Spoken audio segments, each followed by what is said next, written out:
अस्सलाम वालेकुम स्टूडेंट्स। हमारा आज का टॉपिक है मैट्रिक्स चेन मल्टीप्लिकेशन। आज के इस टॉपिक के अंदर हम सबसे पहले देखेंगे कि मैट्रिक्स मल्टीप्लिकेशन क्या है, नंबर 2 पे मैट्रिक्स चेन मल्टीप्लिकेशन क्या है, नंबर 3 पे मैट्रिक्स चेन मल्टीप्लिकेशन प्रॉब्लम क्या है, और फिर डायनामिक प्रोग्रामिंग एल्गोरिथम से मैट्रिक्स चेन मल्टीप्लिकेशन प्रॉब्लम का सॉल्यूशन। मैट्रिक्स मल्टीप्लिकेशन से पहले हम कुछ बेसिक्स चीज़ें डिस्कस कर लेते हैं मैट्रिक्स की मल्टीप्लिकेशन से रिलेटेड।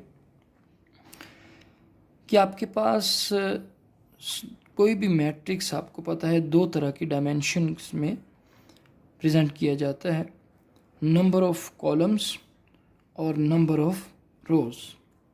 सपोज़ मैं यहाँ पे एक मैट्रिक्स आपको स्क्रीन पे नज़र आ रहा होगा।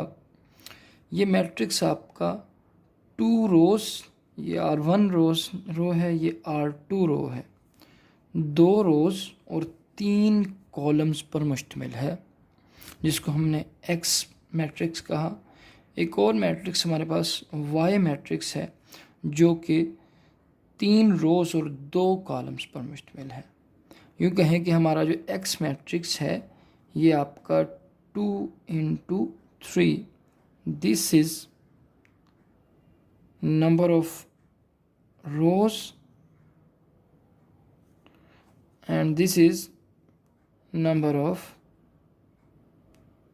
कॉलम्स। इसी तरह से Y जो आपका मैट्रिक्स है ये 3 into 2 डायमेंशंस का है। हम यूँ कहेंगे कि X मैट्रिक्स की रोज़ 2 हैं, कॉलम 3 हैं। इसी तरह से Y मैट्रिक्स की रोज़ 3 हैं और कॉलम 2 हैं। यहाँ पे आपको X मैट्रिक्स के एलिमेंट दिखाए गए हैं। X11 यानी कि row number 1 column number 1, X12 row number 1 column number 2 और X13 रो नंबर 1 कॉलम नंबर 3। इसी तरह से सो ऑन। इसी तरह से Y के भी एलिमेंट आपको यहाँ पे शो करवाए गए हैं। तो सबसे पहली चीज़ तो कोई भी दो मैट्रिक्स को मल्टीप्लाई करने से पहले एक कंडीशन आपकी फुलफ़िल होना ज़रूरी है। वो कंडीशन क्या है जी? कि आपके पहले मैट्रिक्स के नंबर ऑफ कॉलम्स दूसरे मैट्रिक्स की नंबर ऑफ रोज़ के इक्वल होने चाहिए। पहले मैट्रिक्स के नंबर ऑफ कॉलम्स दूसरे मैट्रिक्स के नंबर ऑफ रोज़ के इक्वल होने चाहिए। जैसे कि X अगर इक्वल नहीं है तो आपके दो मैट्रिक्स मल्टीप्लाई नहीं हो सकते। अब यहाँ पे अगर देखें तो यहाँ पे नंबर ऑफ कॉलम्स X के कितने हैं? 3, और यहाँ पे नंबर ऑफ कॉलम्स और नंबर ऑफ रोज़ Y के कितने हैं? 1 2 3, 3 रोज़ हैं। तो हम कहेंगे कि इन दोनों की मल्टीप्लिकेशन हो सकती है। अगर मैं इनको इस तरह से लिखूं कि आपके पास एक मैट्रिक्स है X और दूसरा मैट्रिक्स है Y। X की डायमेंशन को हम इस तरह से लिख लेते हैं 2 into 3। Y की डायमेंशन को इस तरह से लिखा जा सकता है 3 into 2। अब ये क्या चीज़ है? ये नंबर ऑफ़ रोज़, ये नंबर ऑफ़ कॉलम्स, ये नंबर ऑफ़ रोज़ और ये number of columns, these two should be same. अगर ये दोनों सेम होंगे तो आपके मैट्रिक्स मल्टीप्लाई हो सकते हैं, अगर सेम नहीं है तो मैट्रिक्स मल्टीप्लाई नहीं हो सकते। अब हम ये तो हमारे लिए दो मैट्रिक्स को मल्टीप्लाई करने के लिए की कंडीशन है। अब हम सपोज़ अगर यहाँ पे देखें तो यहाँ पे 3 तरह की डायमेंशंस हैं तो 4 डायमेंशन, लेकिन उनमें से एक डायमेंशन आपकी सेम है। आप सपोज़ कह दिए ये आपकी डायमेंशन है, this dimension is D0, this is D1, this is also D1 because both dimensions are the same and this is D2।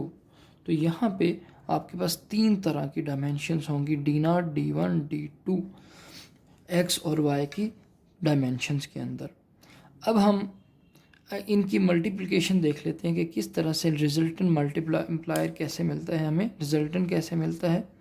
Suppose x into Y चाहिए हमें, तो हम क्या कहते हैं जी कि पहले एलिमेंट x के हर एलिमेंट की एक रो के एलिमेंट y के हर कॉलम के एलिमेंट के साथ मल्टीप्लाई होंगे।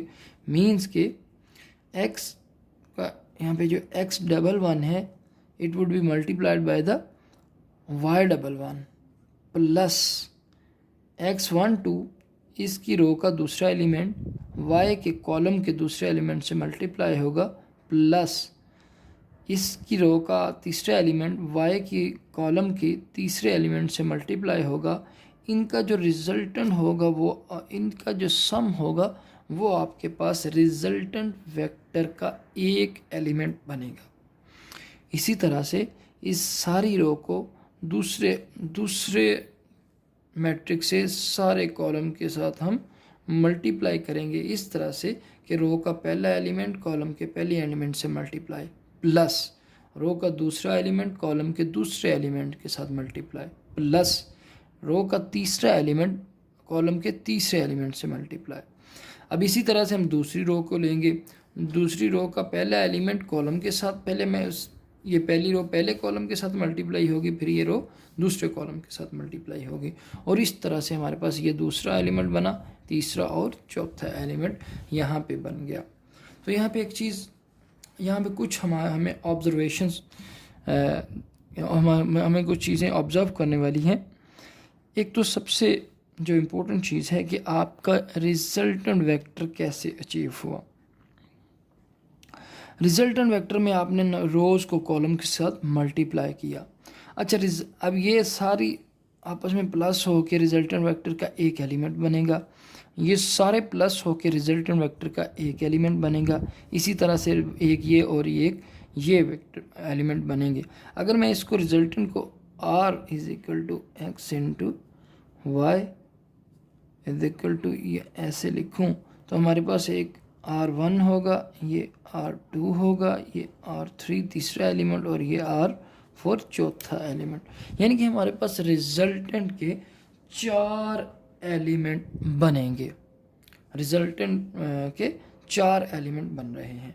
तो यहाँ से हमें ऑब्जर्वेशन से ये चीज़ पता चलती है कि पहले अब हमें रिजल्टेंट यहाँ पे एलिमेंट कितने बने मिले 4। ये तो ये वाली डायमेंशन D1 तो सेम है। हम कह सकते हैं कि जो आपका रिजल्टेंट के नंबर ऑफ़ एलिमेंट्स होंगे वो पहले मैट्रिक्स की नंबर ऑफ़ रोज़ इनटू दूसरे मैट्रिक्स के नंबर ऑफ़ कॉलम्स, क्योंकि यहाँ पे दूसरे के नंबर ऑफ़ पहले के नंबर ऑफ़ कॉलम्स और दूसरे के नंबर ऑफ़ रोज़ तो सेम है। तो हम इसको निकाल दें अगर, तो हमें यहाँ से रिजल्टेंट वेक्टर का पता चल जाएगा कि अगर आपने ये लिखना हो कि number of elements of resultant matrix is equal to D0 into D2. This is number of columns of number of rows of first matrix, and this is number of columns of second matrix.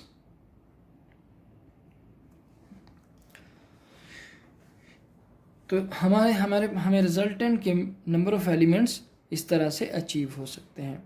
एक और चीज़ यहाँ पे observe करने वाली है कि हमें इन resultant का एक एलिमेंट अचीव करने के लिए हमें कितनी मल्टीप्लिकेशन करना पड़ी।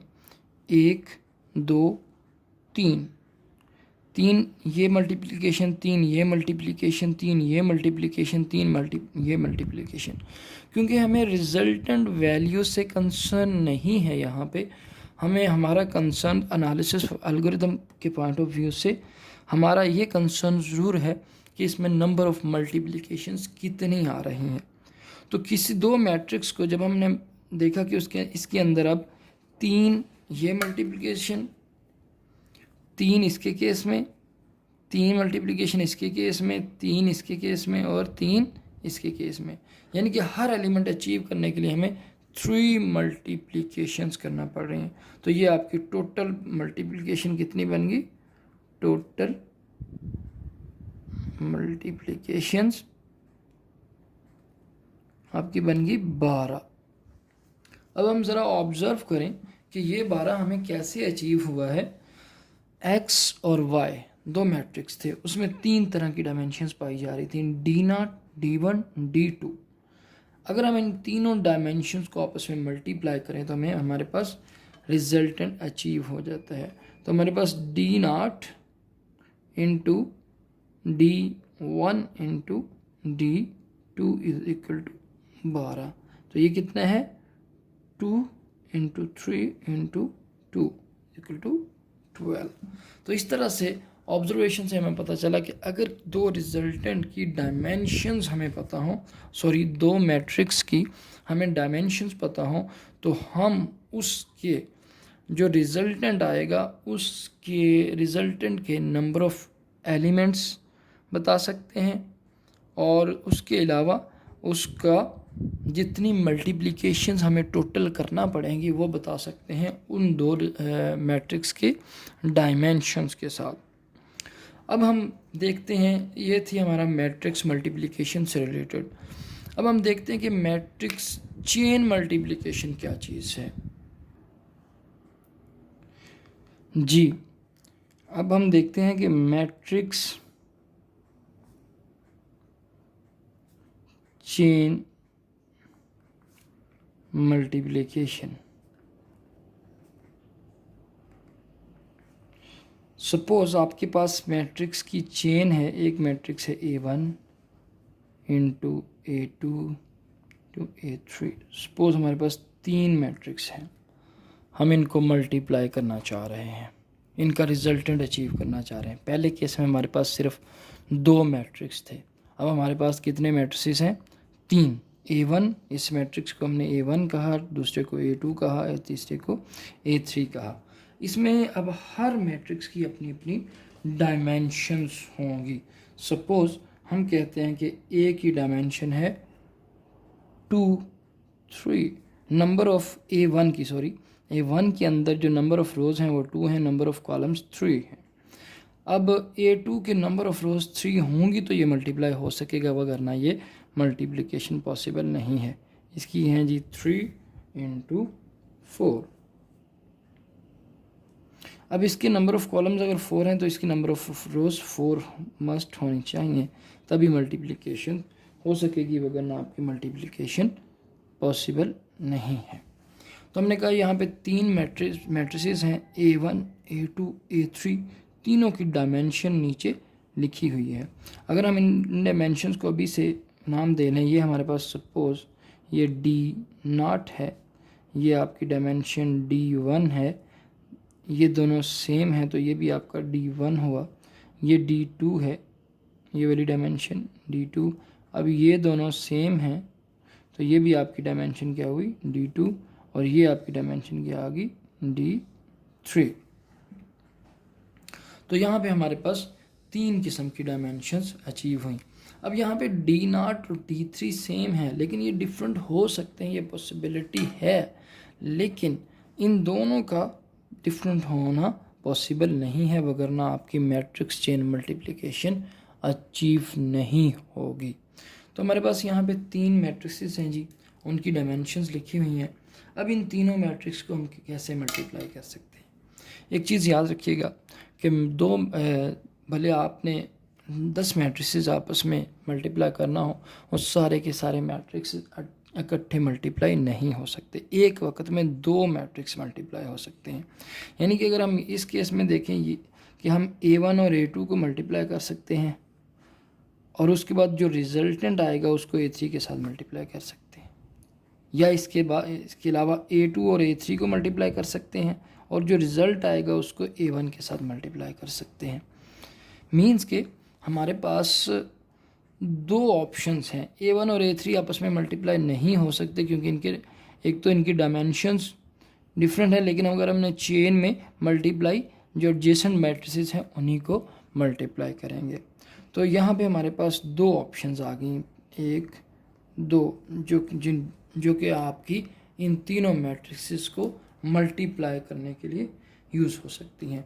आप कहते हैं जी पहली ऑप्शन क्या है कि हम ऐसा करें कि A1 इंटू A2 कर लें, इन दोनों को मल्टीप्लाई करें और आपका जो रिजल्टेंट आए उसको A3 के साथ मल्टीप्लाई कर दें। सेकंड ऑप्शन आपके पास क्या है, आप कहते हो जी A2 और A3 को मल्टीप्लाई करें और जो रिजल्टेंट आए उसको A1 के साथ मल्टीप्लाई कर दें।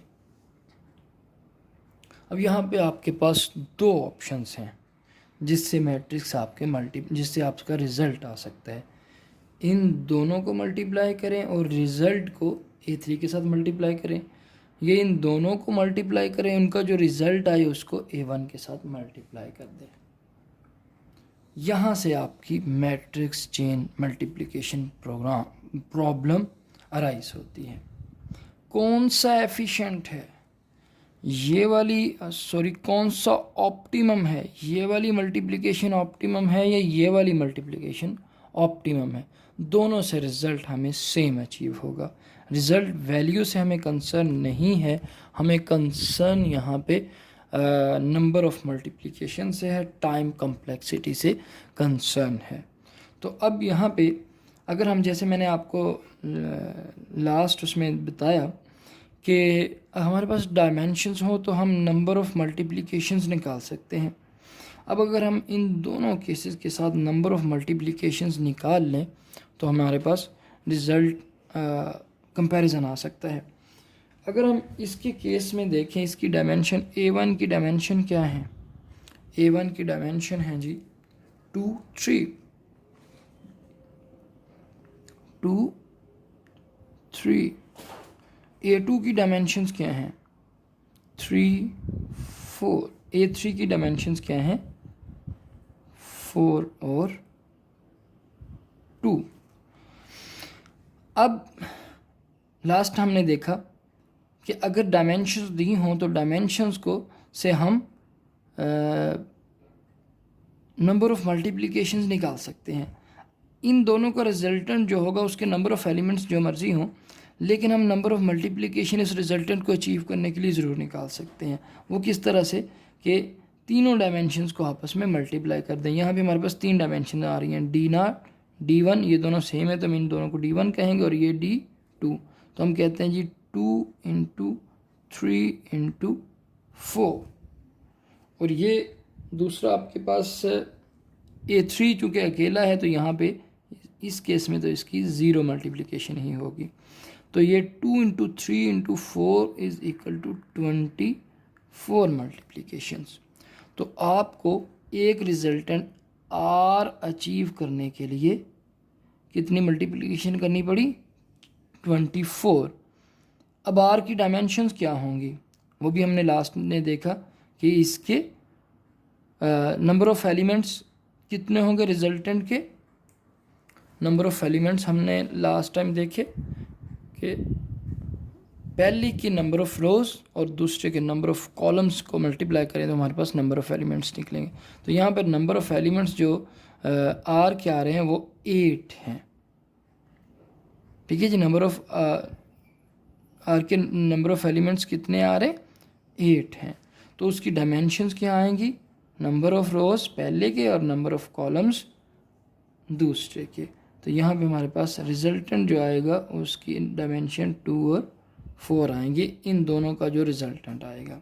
और वो कितनी मल्टीप्लिकेशंस के बाद आएगा 24 मल्टीप्लिकेशंस के बाद हमें ये वाला रिजल्टेंट अचीव हुआ, जो कि हमने लास्ट टाइम बड़ी डिटेल से डिस्कस किया।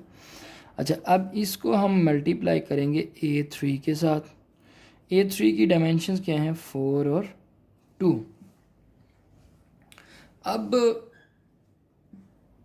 R और A3 दोनों को मल्टीप्लाई करेंगे तो हमारे पास इन तीनों मैट्रिसेस का फाइनल रिजल्ट आएगा, जिसको हम सपोज Q कह लेते हैं। तो हमें Q सोल्यूशन फाइंड करने के लिए अब हम नंबर ऑफ़ मल्टीप्लिकेशन जैसे यहाँ पे कंप्यूट किए कर सकते हैं ना। 2 इंटू 4 इंटू 2, तीनों डायमेंशंस को मल्टीप्लाई करें तो हमारे पास रिजल्ट आ जाएगा। तो 2 इंटू 4 इंटू 2, 4 दूनी 8, 8 2 16। तो 16 मल्टीप्लिकेशन ये वाली होने के बाद हमें Q अचीव हुआ, जिसकी डायमेंशंस होंगी 2/2। लेकिन नंबर ऑफ़ मल्टीप्लिकेशंस यहाँ पे आपकी कितनी होंगी, 16। तो टोटल नंबर ऑफ मल्टीप्लिकेशन कितनी होगी, 24 ये और 16 ये। तो इस केस में अगर मैं यहाँ पे ड्रॉ करूँ, टोटल मल्टीप्लिकेशंस कितनी है जी, 24 plus 16 is equal to 40।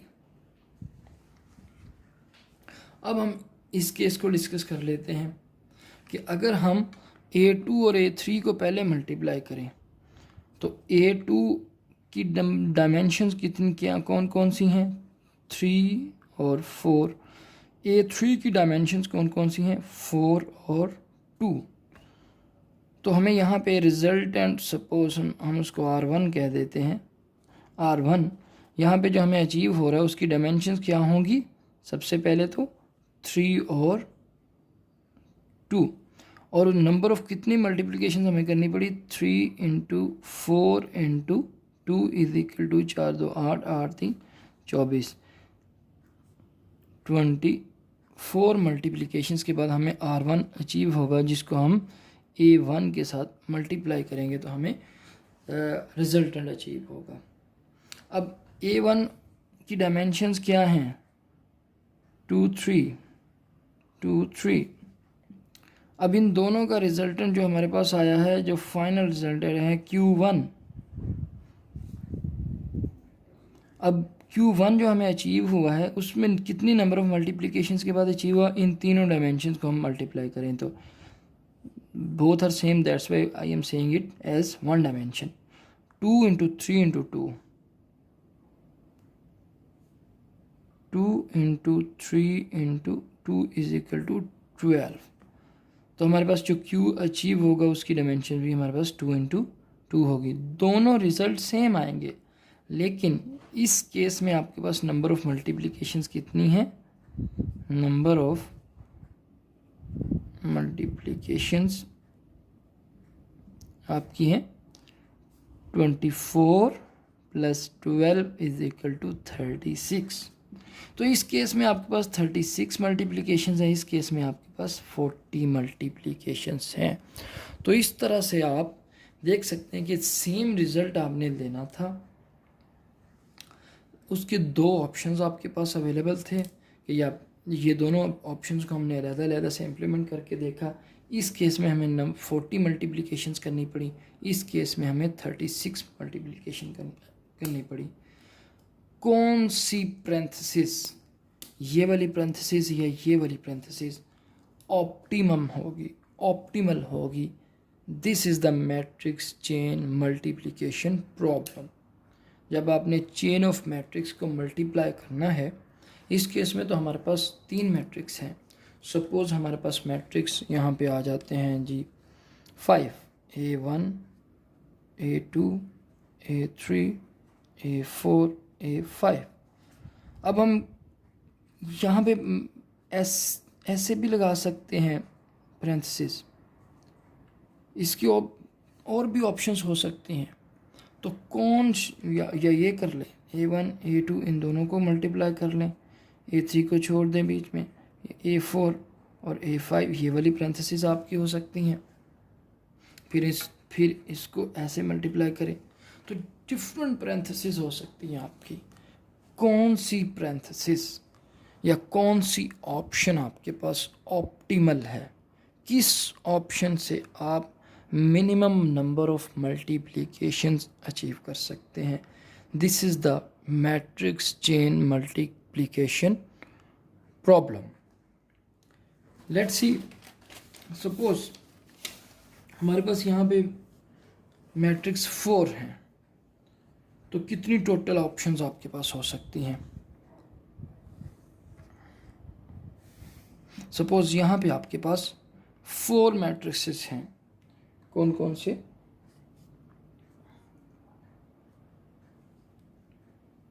A1, A2, A3 और A4। इसमें आपकी पैरेंथेसिस की क्या ऑप्शन हो सकती हैं?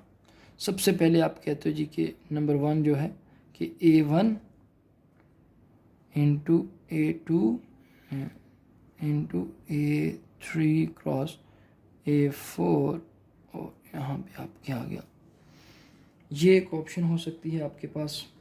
दूसरी ऑप्शन आपके पास क्या हो सकती है कि आप इन दोनों को पहले A2 और A3 को मल्टीप्लाई कर लो। सपोज A1 A2 A3, फिर उसको आप A4 के साथ मल्टीप्लाई कर लो, तो दूसरी ऑप्शन आपके पास ये हो सकती है। तीसरी ऑप्शन आपके पास क्या हो सकती है? A1 into A2 A3 into A4, इन दोनों को मल्टीप्लाई कर दो।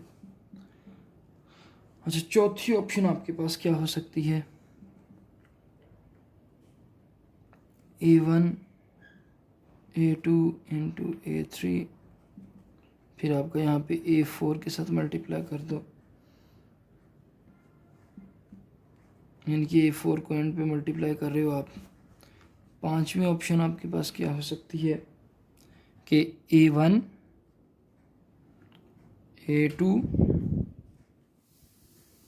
और A3, फिर इसी तरह से A4 के साथ इसको। तो इस तरह से पैरेंथेसिस की डिफरेंट ऑप्शंस आपके पास अवेलेबल हैं, या इस केस में हमारे पास 5 ऑप्शंस अवेलेबल हैं। कौन सी ऑप्शन ऑप्टिमल है? पैरेंथेसिस इन पांचों ऑप्शंस में से किस ऑप्शन को हम चूज़ करें कि हमारे पास नंबर ऑफ मल्टीप्लिकेशंस मिनिमम आए। This is matrix chain multiplication problem. अब यहाँ पे डायनामिक प्रोग्रामिंग क्या कहती है कि आपके पास एक से ज़्यादा सॉल्यूशन अवेलेबल हैं, आपने उनमें से ऑप्टिमम फाइंड करना है।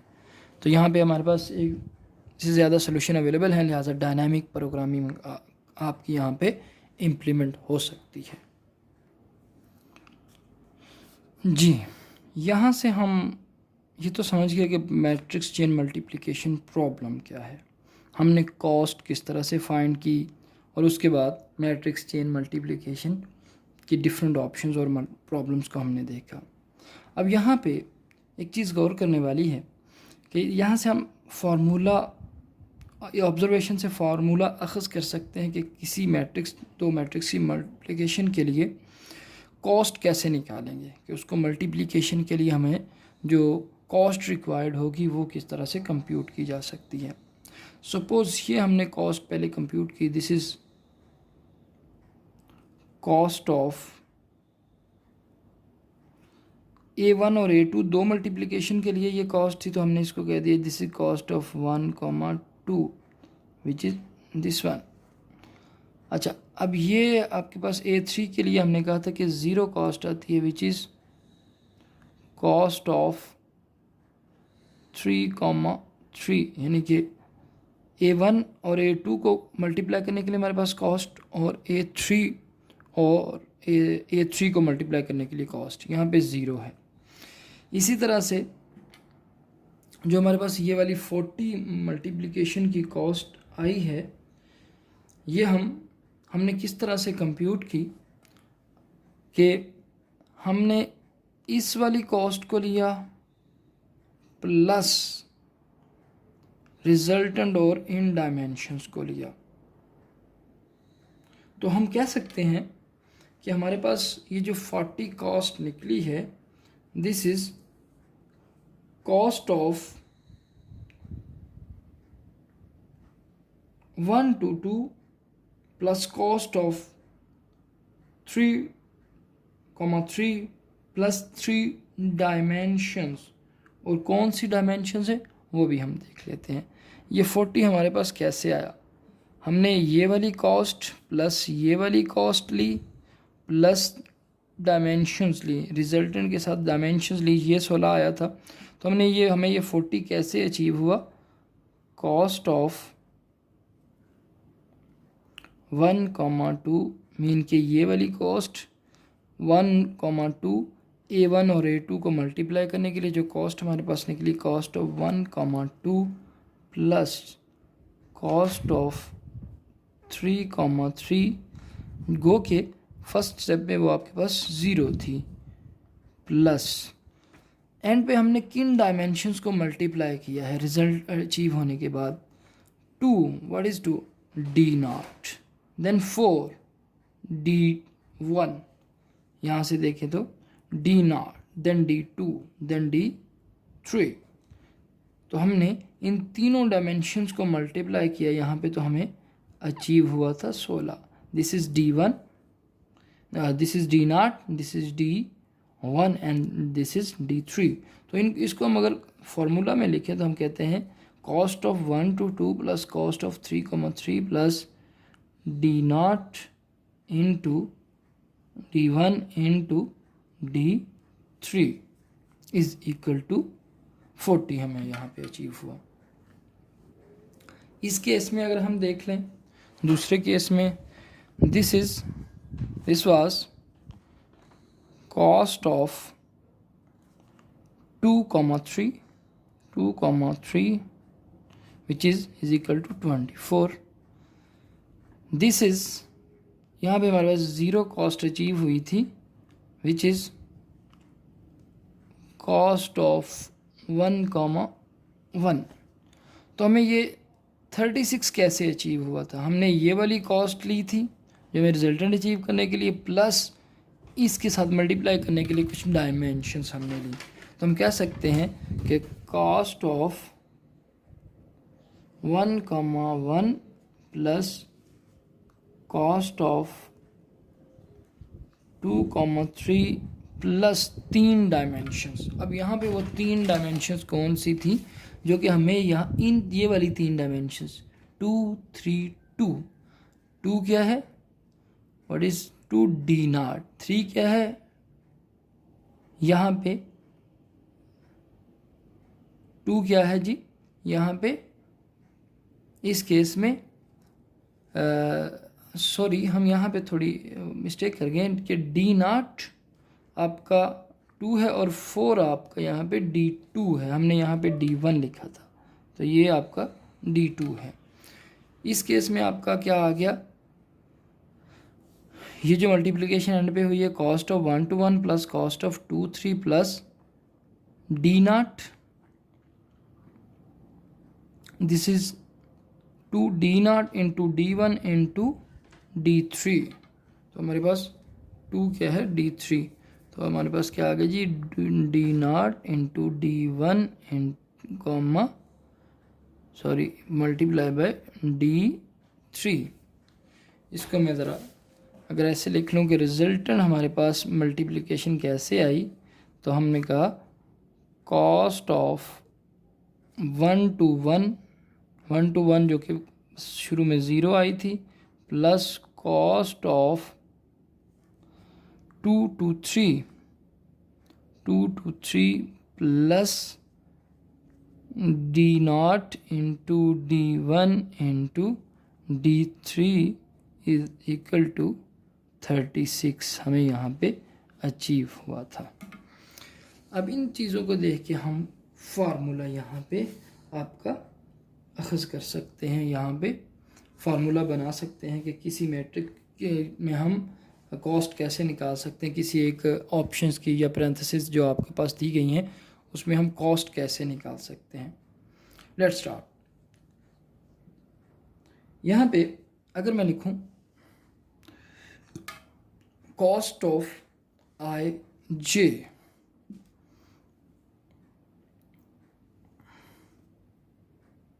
यहाँ इस जगह पे हम फार्मूला लिख लेते हैं कि किसी पैरेंथेसिस से कॉस्ट निकालने का किस तरह से फार्मूला आपका यहाँ पे अखज़ किया जा सकता है कि कॉस्ट ऑफ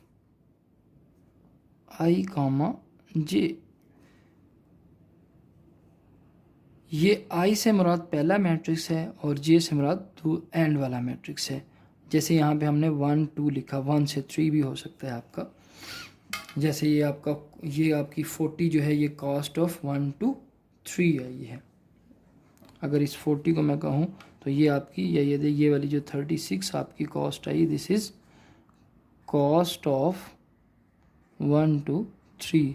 3 मैट्रिक्स को मल्टीप्लाई करने के लिए हमने ये वाला किया। इसी तरह से ये आपके पास जो आ रही है cost, this is cost of 1 2 3। 1 से लेकर 3rd मल्टीप्लिकेशन के लिए मैंने ये कॉस्ट निकाली। इस केस में हमें 40 मिला, इस केस में हमें 36 मिला। अब इन दोनों को देखते हुए हम फार्मूला निकाल सकते हैं। कॉस्ट ऑफ आई जे, यहाँ पे आप अगर थोड़ा गौर करें तो जब आपका I1 है, I1 से लेके 3 तक है, तो एक ऑप्शन तो ये है जिसमें आप क्या कह रहे हैं कि cost of 1 2 2 plus cost of 3 2 3। तो अगर इसको हम के कह लें, ये हमारे पास I और J है, तो हम क्या कहेंगे cost of I2 K into cost of K plus 1। इसको आपने I कह दिया, ये आपका K है, ये आपका K प्लस 1 है। इस केस में अगर आए, इसको आपने I कह दिया, ये आपका K है, ये K प्लस 1 और ये आपका J आ गया यहाँ पे, जो कि तो यहाँ पे आपको एल्गोरिथम जो बन सकता है cost of I comma K is equal to cost of I J is equal to cost of I comma K plus cost of K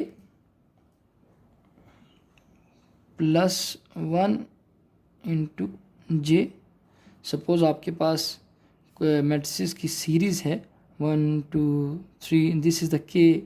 हमने कहा फर्स्ट से लेके K तक की कॉस्ट प्लस K प्लस 1, जो फोर्थ होगा वो आपका K प्लस 1 होगा। वहाँ से लेके J तक जो भी आपका सपोज n है उस तक जो कॉस्ट होगी, इन दोनों की कॉस्ट 1 प्लस J, और उसके बाद डायमेंशंस को आपने मल्टीप्लाई करना है, जैसे हमने पिछले केस में रिजल्टेंट के साथ डायमेंशन मल्टीप्लाई की थी।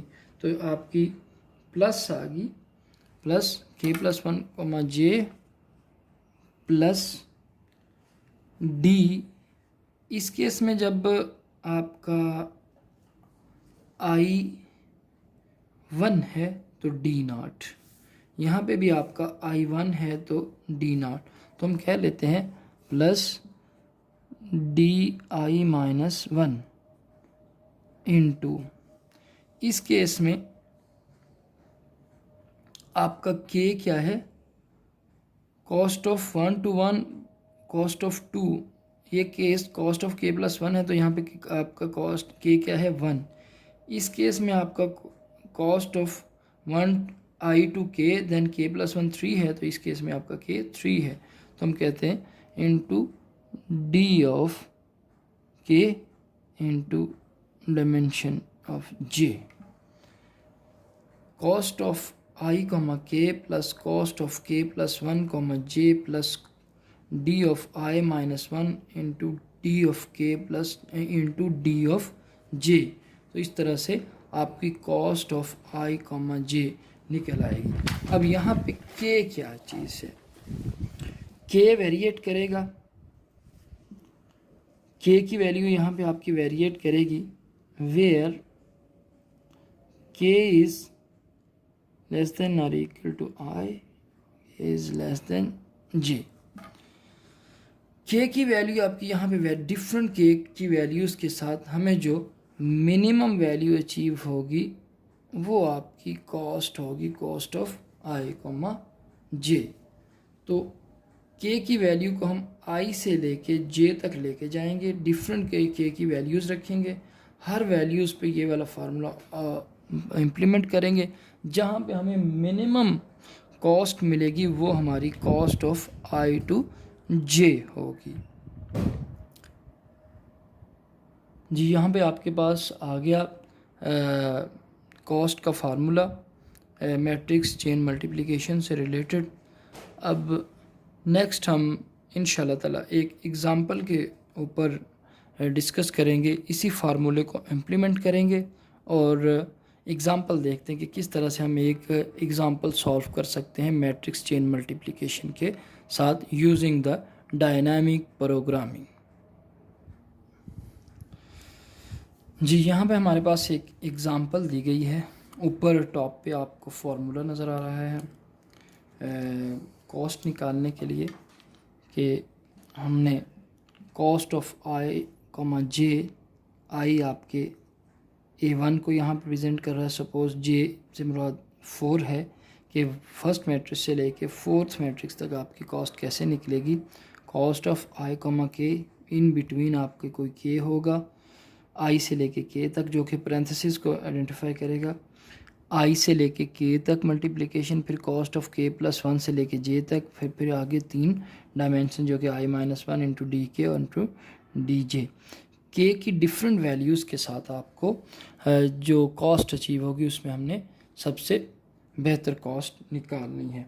अब इन डायमेंशंस को अगर हम यहाँ पे सिंबल कर लें, this is D0, this is D1, ये भी आपका D1, ये आपका D2, ये D2, this is D3, this is also D3 and this is D4। यहाँ पे आपके पास 4 मैट्रिक्सेस हैं जिनको हम मल्टीप्लाई करना चाह रहे हैं। राइट साइड पे आपको 2 टेबल नज़र आ रहे हैं, हम इस पे अप्लाई करना चाहते हैं डायनामिक प्रोग्रामिंग। हम क्या करेंगे, इन 2 टेबल्स के अंदर ये कॉस्ट का टेबल है और ये के वैल्यू का टेबल है। कॉस्ट वाले टेबल में आपका जिन मैट्रिसेस को आपने मल्टीप्लाई करना है उसकी कॉस्ट लिखी जाएगी और के में जिस के वैल्यू पे आपकी कॉस्ट निकल रही है वो वाली वैल्यू यहाँ पे लिखी जाएगी। पहली इस वाले मिनिमम का ज़रूर ख्याल रखिएगा कि ये वाला हम के की डिफरेंट वैल्यू आई से लेके के तक आइट्रेट करेंगे और जो मिनिमम वैल्यू आएगी वो आपकी कॉस्ट ऑफ आई जे होगी। अब सपोज़ हमारे पास ये एक सिनेरियो दिया गया है जिसमें आपके पास 4 मैट्रिसेस आपस में मल्टीप्लाई हो रहे हैं, A1, A2, A3 और A4। अब इसी मैट्रिक्स को इसी पे ये वाला एल्गोरिदम अप्लाई किया जाए तो 1 to 4 क्या निकलेगी, कॉस्ट ऑफ 1,4 मीन्स के फर्स्ट मैट्रिक्स से लेकर 4 मैट्रिक्स की कॉस्ट क्या निकलेगी, ये वाला हम एल्गोरिथम फार्मूला लगाएंगे। अच्छा, अब इसमें के की वैल्यू आपकी आई से लेके लेस देन जे तक आइट्रेट करेगी।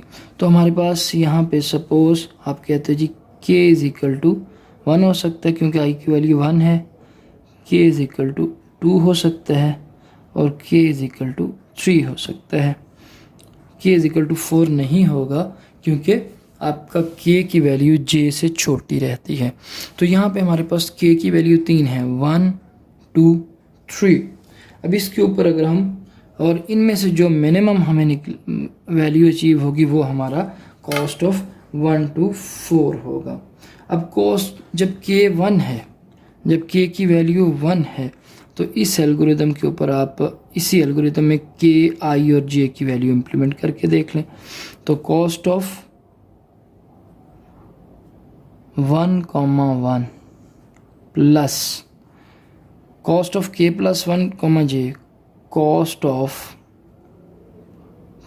1 + 1 2, जे की वैल्यू क्या है 4 प्लस डी आई माइनस 1, आई यहाँ पे क्या है 1, D0 इंटू डी के, के को हमने क्या लिया 1 इंटू डी जे की वैल्यू क्या है D4। तो जब k की वैल्यू 1 होगी तो हमें cost of 1 to 1 plus cost of 2,4 plus D0 into D1 into D4, इन तीनों वैल्यूज़ को हम करेंगे तो हमारे पास कॉस्ट निकल आएगी। इसके बाद K2 के लिए अगर हम देख लें तो कॉस्ट ऑफ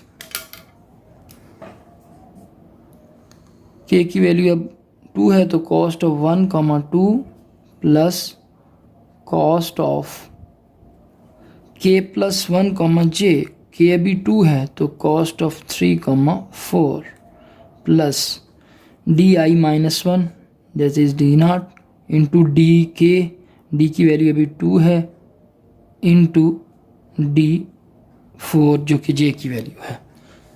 जब k की वैल्यू 3 आई तो k की वैल्यू 3 लेंगे तो कॉस्ट ऑफ 1,3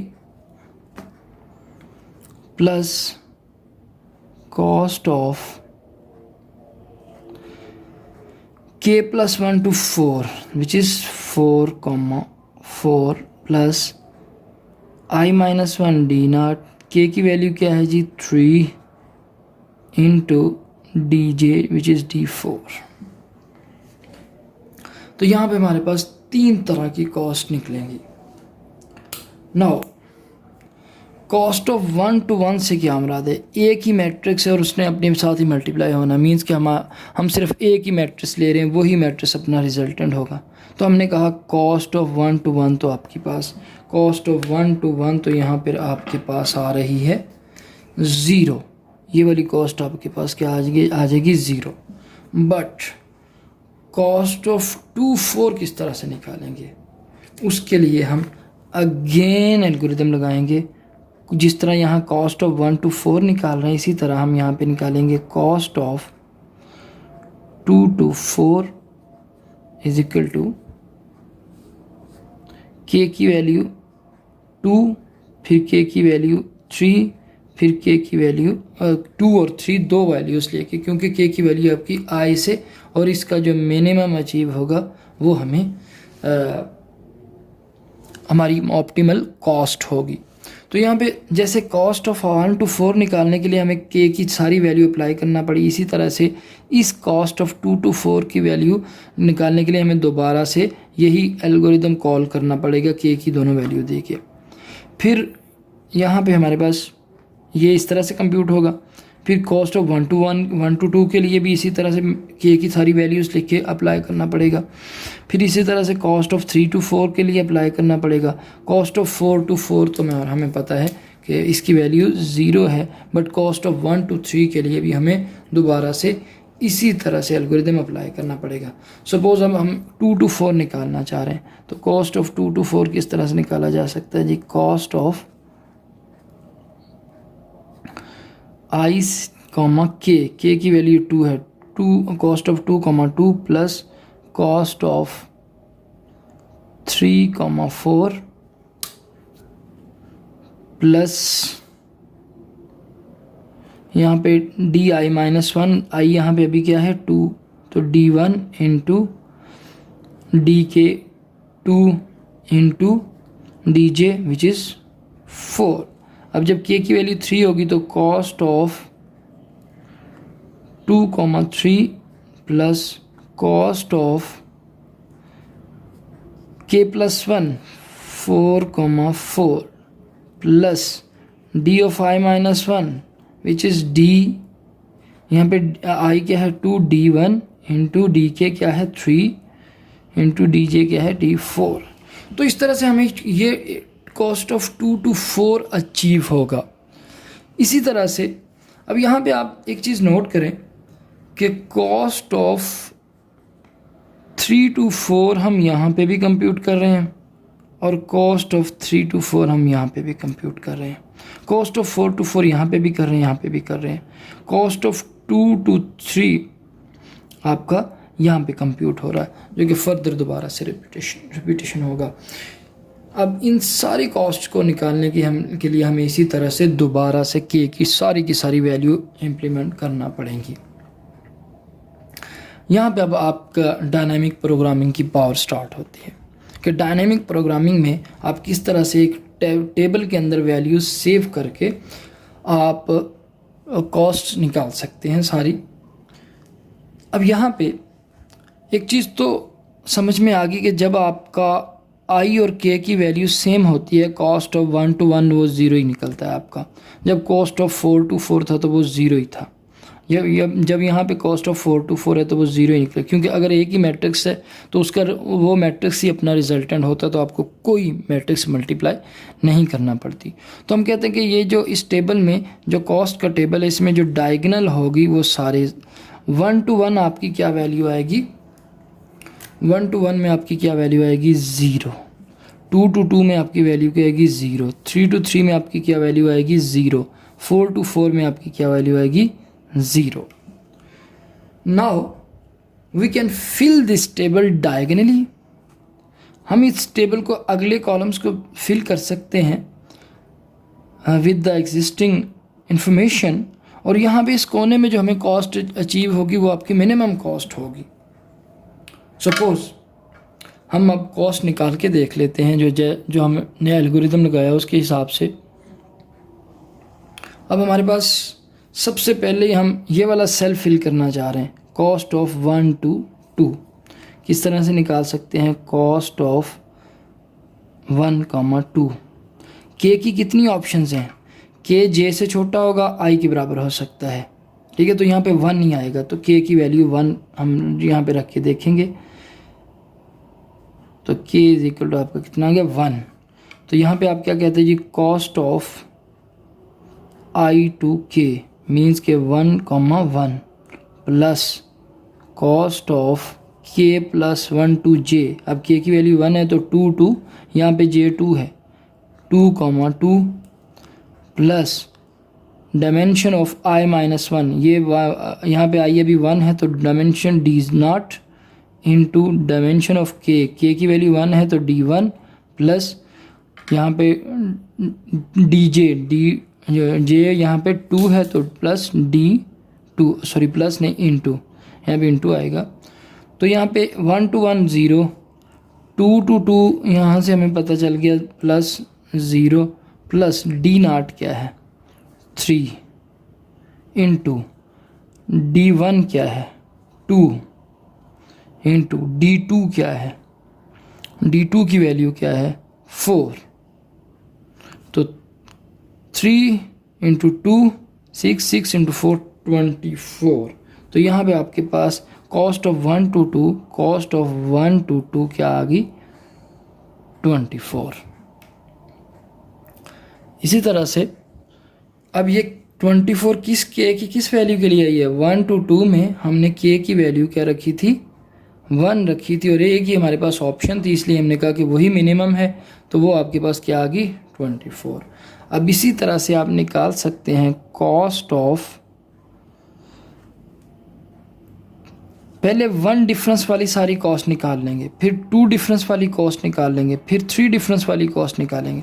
अब हम 1 डिफरेंस वाली दूसरी कॉस्ट निकाल लेते हैं जो कि आपकी क्या है 2 to कॉस्ट ऑफ 2 to 3। अब इसमें हमने क्या कहा कि k की वैल्यू i से लेके j तक जाएगी, लेकिन j से लेसर होगी, तो k हमारे पास यहाँ पे क्या हो सकता है 2, यहाँ पे भी k की एक ही ऑप्शन है हमारे पास। तो कॉस्ट ऑफ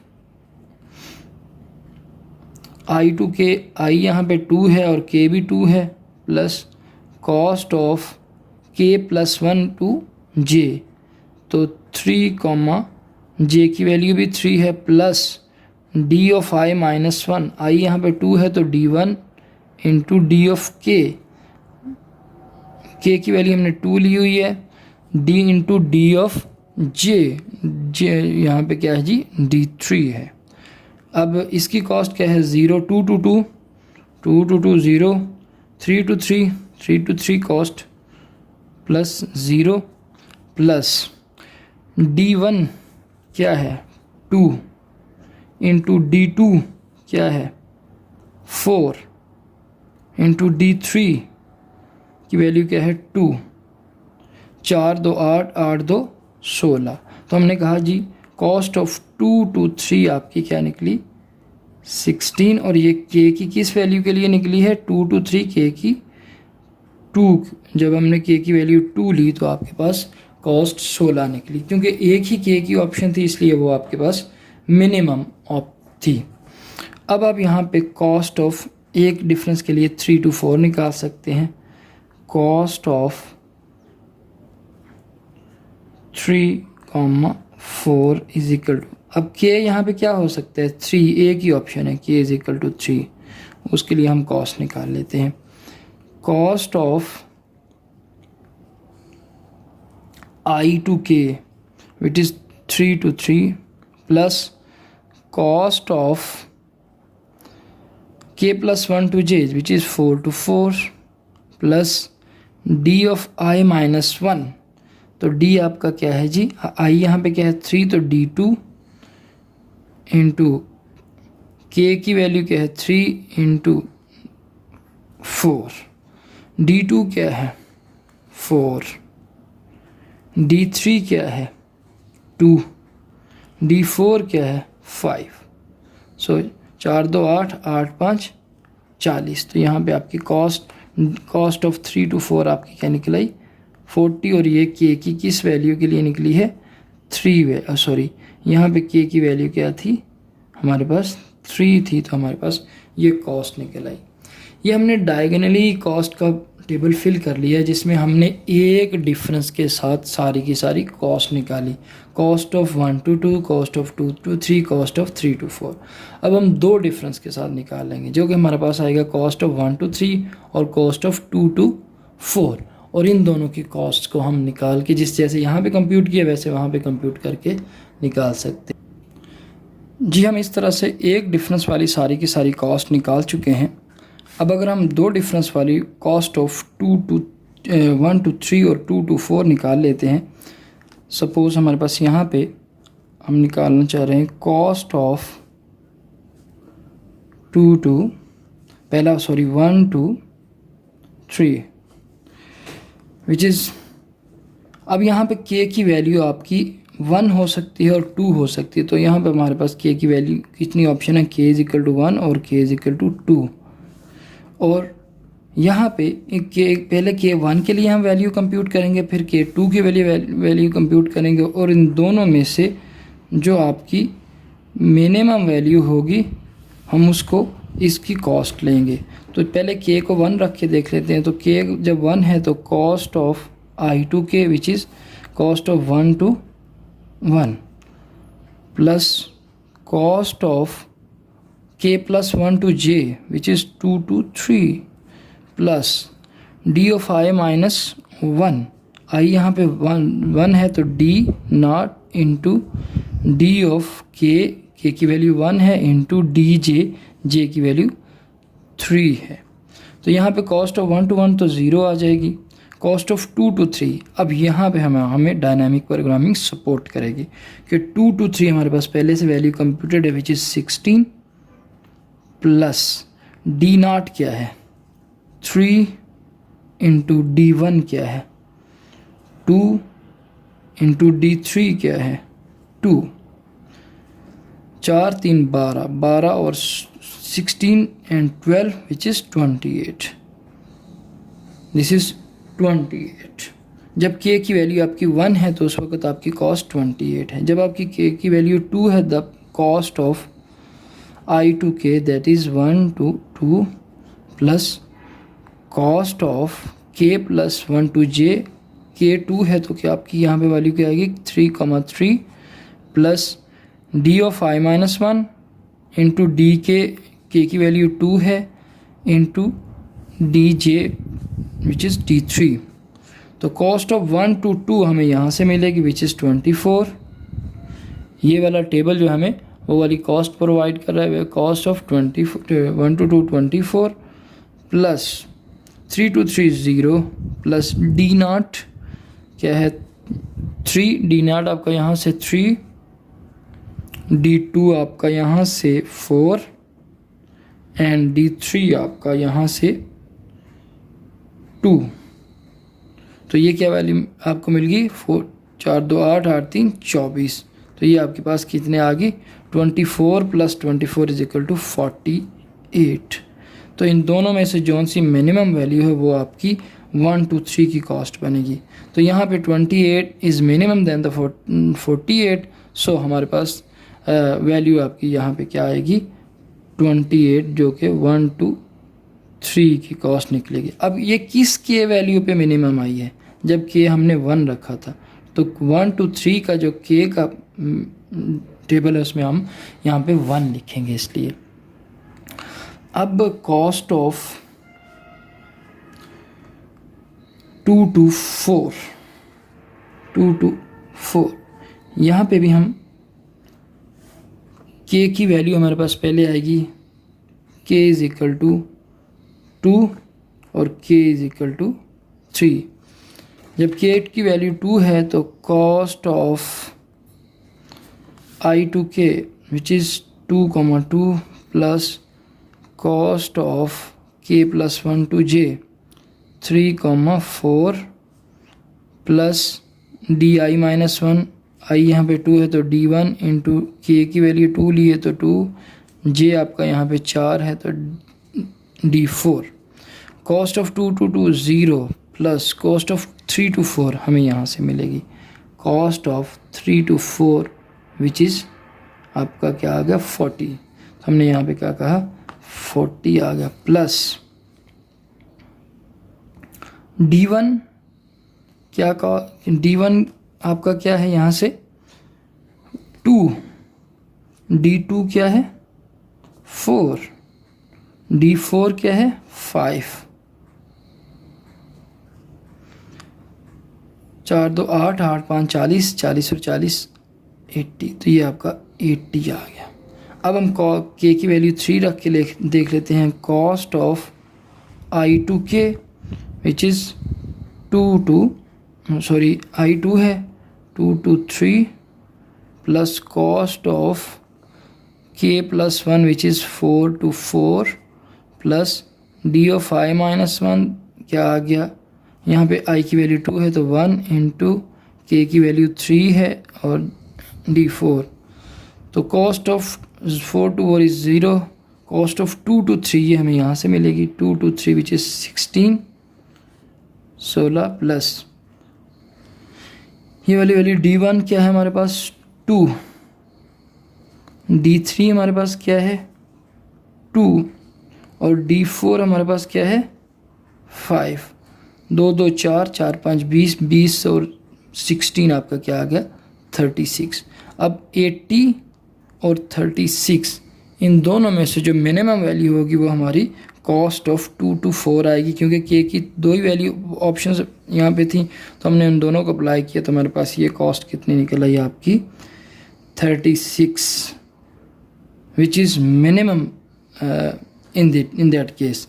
अब ये किस के पे हमें मिली है के 3 पे मिली है तो हम यहाँ पे के हमारा 3 आ जाएगा के वाले टेबल में, क्योंकि हमें जब हमने 3 के रखा तब हमें कॉस्ट मिनिमम मिल रही है, इसलिए हमने यहाँ पे के की वैल्यू को 3 लिख दिया। अब आखिरी ऑप्शन आपके पास बची है 3 का difference cost of 1 to 4 which is our resultant cost of 1, 4 is equal to, यहाँ पे हमारे पास के की कितनी ऑप्शंस अवेलेबल होंगी के लिए। यहाँ पे हमारे पास के आपका 1 हो सकता है, के 2 हो सकता है, के 3 हो सकता है। के की तीनों वैल्यू पुट करके हम यहाँ पे लास्ट सेल के अंदर वैल्यू कॉस्ट की फिल करेंगे। तो कॉस्ट ऑफ आई के which is 1 to 1 plus cost of k + 1 to j which is 2 to 4 plus D आई -1, आई यहाँ पे 1 है तो d0 into d1 into dj which is d4। So cost of 1 to 1 is 0 plus cost of 2 to 4 यहाँ से हमें मिलेगी 2 to 4 which is 36 plus d0 क्या है 3 इंटू d1 क्या है 2 इंटू d4 क्या है 5। 3 into 2 6, 6 5 30 plus 36 is equal to 66। K की वैल्यू 1 रखते हैं तो मेरे पास कॉस्ट 1 to 4 के लिए 66 आती है। के की वैल्यू 2 रख के देख लेते हैं। Cost of I comma K which is 1 to 2 plus cost of 2 plus 1 is equal to 3 comma 4 plus D I minus 1। I की वैल्यू क्या है 1, तो यहाँ पे डी नॉट इंटू के की वैल्यू क्या है 2 इंटू जे की वैल्यू क्या है 4। तो यहाँ पे cost of 1 to 2, cost of 1 to 2, this is I, this is के, 1 to 2 which is 24 plus cost of 3 to 4, cost of 3 to 4 which is 40 plus D not आपके पास 3 into D2 which is 4 into D4 which is 5. So this is 3 into 4, that is 4 5 20 20 3 60 plus 41 124 4। जब के की value 3 रखी तो हमारे पास उस वक्त क्या कॉस्ट निकली, cost of 1 to 3 plus cost of 4 to 4 plus D I minus 1 D not into D के विच इज़ 3 इंटू D4। अब cost of 1 to 3, cost of 1 to 3 28 plus cost of 4 to 4 is 0 plus D not 3 D3 यहाँ से 2 into D4 आपके पास क्या आ गया 5। 5 2 10 3 30 and 28 is equal to 58 which is minimum 66। जब के की वैल्यू हमने 1 रखी तो हमें 66 अचीव हुआ, जब के की वैल्यू 2 रखी तो हमें 24 अचीव हुआ, जब के की वैल्यू हमने 3 रखी तो हमें 58 अचीव हुआ। So we would apply 58 which is the minimum, क्योंकि यहाँ पे हमने मिनिमम का ऑप्शन रखी है कि इसमें जो मिनिमम कॉस्ट आएगी वो हमारी कॉस्ट आएगी। तो यहाँ पे अब आपका 1 to 4 आपका क्या आ गया 58। This is the cost, this is the minimum number of multiplications by which we can achieve the result of the 4 matrix multiplication A1 to A4। अब ये 58 कब अचीव हुआ, जब k की वैल्यू क्या थी 3, तो 1 to 4 में k की वैल्यू क्या आ गई 3। This k value produce the minimum result which is 58। अब ये कंप्यूटेशन हम यही वाला आपका एल्गोरिथम यही वाला इम्प्लीमेंट होगा। इस तरह से आप यहाँ सारे का सारा टेबल फिल कर सकते हैं। इस टेबल को फिल करने के बाद आप सारे का सारा टेबल यहाँ पे फिल करने के बाद हम आपके पास के वैल्यू में जो राइट टॉप पे आएगा सेल में वैल्यू, वो आपकी के की वैल्यू होगी, और जो राइट टॉप पे प्राइस आएगी वो आपकी कॉस्ट की वैल्यू होगी। अब ये वाली जो कॉस्ट है हमें नंबर ऑफ़ मल्टीप्लिकेशंस बता रही है कि इन चारों को जितनी भी ऑप्शंस हैं पैरेंथेसिस की, तो ये हमें क्या बता रही है कि आपका A1 A2 A3 A4 के लिए मिनिमम मल्टीप्लिकेशंस आपको 58 रिक्वायर्ड होंगी, जो कि के की वैल्यू 3 होगी। अब यहाँ पे एक चीज़ थोड़ी सी समझ लें ज़रूर कि हमें कैसे, अब हम पैरेंथेसिस कैसे लगा सकते हैं। हमारे पास ये मैट्रिक्स है, हमारे पास ये मैट्रिक्स हैं जी, A1 into A2 into A3 into A4। सबसे पहले वो कहता है जी के की वैल्यू जब 1 to 4 आप ले रहे हैं तो के की वैल्यू 3 है, मीन के पहली पैरेंथेसिस आप A3 पे लगाएंगे। क्लियर? A1 to A3 को आप मल्टीप्लाई करेंगे और A4 के साथ एंड पे मल्टीप्लाई करेंगे। पहला जो ब्रैकेट में नंबर निकला वो आपका A4 निकला। अब अगला जो आपकी ब्रैकेट आएगी A1 से A3, जब हमने चेक किया A1 से A3 तो उस वक्त के की वैल्यू क्या थी 1, A1 से A3 और उस वक्त के की वैल्यू क्या है 1, तो दूसरी पैरेंथेसिस आप इस पे लगा देंगे। ठीक है। तो इट मीन्स कि हमारे जो एफिशिएंट पैरेंथेसिस लगेंगी वो आपकी A1 into A2 into A3 into A4, ये आपकी सबसे ऑप्टिमल पैरेंथेसिस होंगी, पैरेंथेसिस की ऑप्शन होंगी, जिसमें आप A2 और A3 को सबसे पहले मल्टीप्लाई करेंगे, फिर रिज़ल्ट को A1 से मल्टीप्लाई करेंगे और फिर एंड पे जो टोटल रिज़ल्ट आएगा उसको A4 से मल्टीप्लाई करेंगे, तो आपके पास रिज़ल्ट आ जाएगा मैट्रिक्स चेन मल्टीप्लिकेशंस का, इन 4 मैट्रिसेस के मल्टीप्लिकेशन का, और वो सबसे ऑप्टिमल सॉल्यूशन होगा। अब हम नेक्स्ट इसका एल्गोरिदम देखेंगे कि आप इसका एल्गोरिदम किस तरह से बना सकते हैं। बल्कि हमने यहाँ पे इसको डिस्कस तो कर ही लिया है, इसके फॉर्मूले का यहाँ पे हमने देख ही लिया है, कॉस्ट ऑफ आई कॉमा के प्लस कॉस्ट ऑफ के plus 1 into J plus cost of D of I minus 1 into D of के इंटू डी ऑफ जे। तो यहाँ पे हमारे पास डायनामिक प्रोग्रामिंग के थ्रू हमने के की वैल्यू भी फाइंड कर ली और मिनिमम जो आपकी नंबर ऑफ मल्टीप्लिकेशंस हो सकती थी वो भी फाइंड कर ली। अब अगर हम यहाँ पे बात करें इसके एनालिसिस की, तो यहाँ पे एक चीज़ ज़रूर जहन में रखिएगा कि हमने ये वाला मैट्रिक्स सारा फिल करना है। जब आपको यहाँ पे इस साइड वाले सेल्स मिलेंगे तो वो आपके फिलेबल नहीं होंगे, तो वहाँ पे आप कोई भी सिंबल लगा सकते हैं, 0 लगा सकते हैं या वट एवर। सपोज़ आप कहते हैं 1 से 2 तो होता है लेकिन 2 से 1 नहीं हो सकता, लिहाजा क्योंकि ये आपकी जे की वैल्यू हमेशा आई से बड़ी रहनी है, तो लिहाजा इन सारों को आप 0 से फिल कर सकते हैं, लेकिन उसको ट्रैवर्स करना पड़ेगा। अगर ये आपका n इंटू m है तो आपने कहा सपोज़ ये आपका, जैसे इस केस में हमारे पास 4x4 का मैट्रिक्स है, तो हम कहेंगे कि इसको फिल करने के लिए आपको n², कितने सेल हैं, ये आपके सेल हैं n² सेल हैं, जो कि हम कॉस्ट का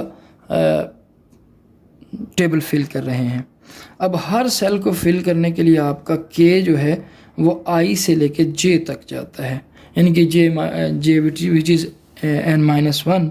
सपोज़ आप कहते हैं जी कि वो आपका j तक जाता है, तो आप कहते हैं n टाइम आपका k रिपीट होता है, तो n² से आप ये सेल फिल करते हैं और उसके बाद k की वैल्यू आप n वैल्यू प्रोड्यूस करते हैं। तो इसको आप कह सकते हैं कि जी इसका जो टाइम कम्प्लेक्सिटी निकलती है वो ऑर्डर ऑफ n³ निकलती है, क्योंकि आप 2 मैट्रिसेस को, इस सेल को पूरे को अगर फिल करेंगे तो इसका n² का कॉस्ट आएगी, और k की वैल्यू जो आप हर सेल को फिल करने के लिए रिपीट कर रहे हैं वो मैक्सिमम आपकी k है, और सॉरी n है, तो n² into n which is order of n³। May be it would be lesser than n³, लेकिन हमने इसको अपर बाउंड में लिख दिया which is order of n³। Thank you जी। ये सारा मैट्रिक्स चेन मल्टीप्लिकेशन से रिलेटेड था। अस्सलाम वालेकुम।